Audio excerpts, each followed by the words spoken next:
Hello friends, आज की इस वीडियो में मैं आपको कुछ टिप्स बताने जा रही हूँ जिससे कि आप एक फ्लुएंट स्पीकर बन सकते हैं और फ्लुएंट इंग्लिश बोल सकते हैं। So how can you speak English perfectly fluently? I will tell you.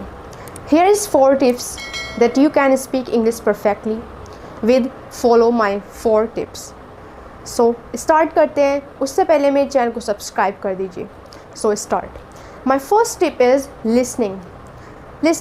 Listening सभी को पता है, सुनना होता है। अब हमें सुनना चाहिए, ज़्यादा से ज़्यादा सुनना चाहिए। क्या सुनना चाहिए? लेकिन इंग्लिश में आप कुछ भी सुन सकते हैं। इंग्लिश में आप सॉन्ग सुन सकते हैं, आप कोई रेडियो सुन सकते हैं, रेडियो पर कोई न्यूज़ सुन सकते हैं, आप कुछ भी सुन सकते हैं, लेकिन इंग्लिश में सुनना है। उसको आप हिंदी में ना सुन के अपनी जो आपकी जो मदर टंग है उसमें ना सुन के आप उस चीज़ को इंग्लिश में कन्वर्ट कर दीजिए। इंग्लिश में सुनिए, ज़्यादा से ज़्यादा जितना हो सके आप उसको इंग्लिश में सुनने की हैबिट डालिए, इंग्लिश में सुनने की आदत डालिए। आपको पता है जब हम छोटे होते हैं, छोटे बच्चे होते हैं, तो हम सिर्फ सुनते हैं। क्या करते हैं? हम सिर्फ सुनते हैं। हम मतलब कि जब हम छोटे होते हैं तो हम एकदम बोलने नहीं लगते। हम कई साल तक सुनते रहते हैं। तो सुनने के बाद बोलते हैं हम, है ना? तो हमें क्या करना है? सबसे पहले हमें सिर्फ सुनना है, ध्यान से सुनना है कि जो उसमें बता रहा है, जो न्यूज़ है उसमें क्या कहा जा रहा है।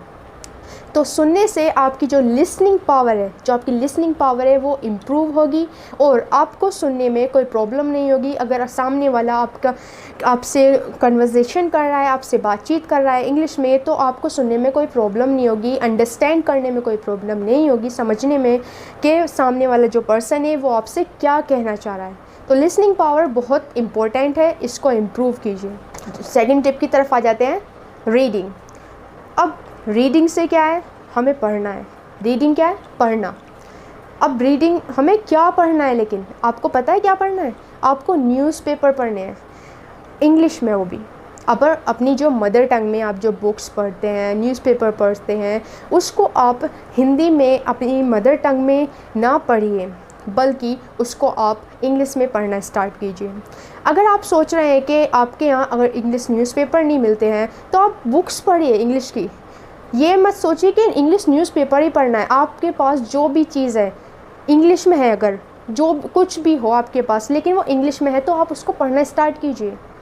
पढ़ने से आपकी जो लिसनिंग पावर भी इम्प्रूव होगी। जब आप पढ़ेंगे तो जो आपकी वॉइस है वो आपके कानों में जाएगी और आपकी जो कानों में जाने के बाद वो लिसनिंग सुनेंगे जब आप, तो आपकी लिसनिंग पावर भी इम्प्रूव होगी और आपकी जो बोलने की हैबिट है वो भी इम्प्रूव होगी, आपकी प्रोनाउंसिएशन भी इम्प्रूव होगी और आपका जो बोलने का तरीका है वो भी इम्प्रूव होगा। आपको बोलने के लिए वर्ड्स दिमाग में आएंगे जब आप इंग्लिश पढ़ें। 1 घंटा पढ़िए, जितना भी आपको टाइम मिलता है दिन में, कभी भी आपको टाइम मिलता है, तो उस फ्री टाइम में आप क्या करिए? आप पढ़िए या आप सुनिए। आप कुछ भी कर सकते हैं, सुनिए या पढ़िए। अब चलते हैं हम थर्ड टिप की तरफ। अब थर्ड टिप है हमारी स्पीकिंग। सभी को पता है स्पीकिंग मतलब बोलना, लेकिन क्या बोलने से कई लोगों को डर लगता है। अगर हम बोलेंगे तो जो सामने वाला पर्सन है वो हमें जज करेगा, इसका हमें बहुत ज़्यादा डर रहता है।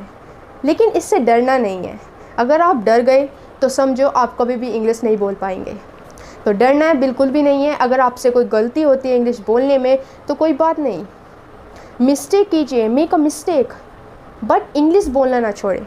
इंग्लिश बोलने की प्रैक्टिस करिए। आप सबसे इंग्लिश बोलिए, ये सबसे आप सिर्फ इंग्लिश में ही बात कीजिए। अब स्पीकिंग है, अब बोलना है, ठीक है, लेकिन क्या बोलना है? आपकी जो डेली लाइफ है, आप जो भी हिंदी में बोलते हैं उसको इंग्लिश में बोलने की कोशिश कीजिए।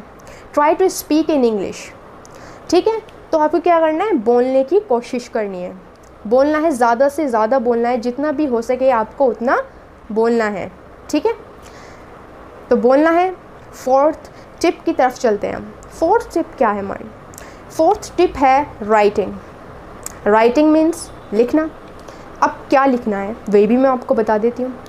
हमें लिखना है, कुछ भी लिख सकते हैं आप। What did I do yesterday, आपने कल क्या किया उसके बारे में लिखिए।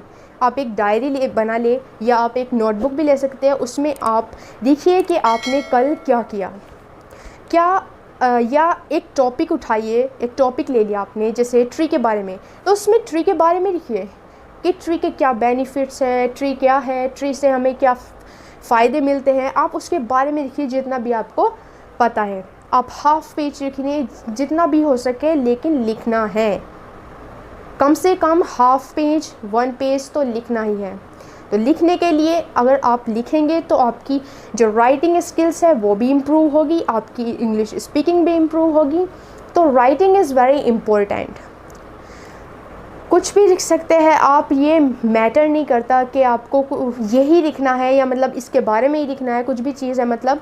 तो आपको कुछ भी लिख सकते हैं। आप अपनी जर्नी के बारे में लिख सकते हैं, आप अपनी डेली लाइफ के बारे में लिख सकते हैं, आप अपने रूटीन के बारे में लिख सकते हैं, आप कुछ भी लिख सकते हैं। तो ये जो मैंने 4 टिप्स आपको बताई है, फर्स्ट क्या थी? Listening, second reading, third speaking and fourth writing. अगर आप इन 4 टिप्स को फॉलो कर लेते हैं अपनी डेली लाइफ में, तो आपकी जो स्पीकिंग फ्लुएंसी है वो इम्प्रूव हो जाएगी। जो आपकी इंग्लिश बोलने की स्किल्स है वो इम्प्रूव हो जाएगी, आपकी इंग्लिश इम्प्रूव होगी। आप इन टिप्स को फॉलो करते हैं और आप कुछ दिन बाद देखेंगे कि आपकी जो इंग्लिश स्पीकिंग में इम्प्रूवमेंट आ रहा है, आपकी इंग्लिश में इम्प्रूवमेंट आ रहा है। तो आप इनको फॉलो कीजिए, मेरी टिप्स को। अगर आप फॉलो करते हैं तो मेरा ये मानना है कि आप इंग्लिश बहुत अच्छी बोल सकते हैं, लेकिन आपको ये टिप्स फॉलो करनी होगी। अगर आपने फॉलो नहीं की तो जहाँ तक है आप इंग्लिश नहीं बोल पाएंगे। So follow my tips, okay. So इस वीडियो में बस इतना ही था। Thank you for watching this video and please subscribe my channel. Bye bye.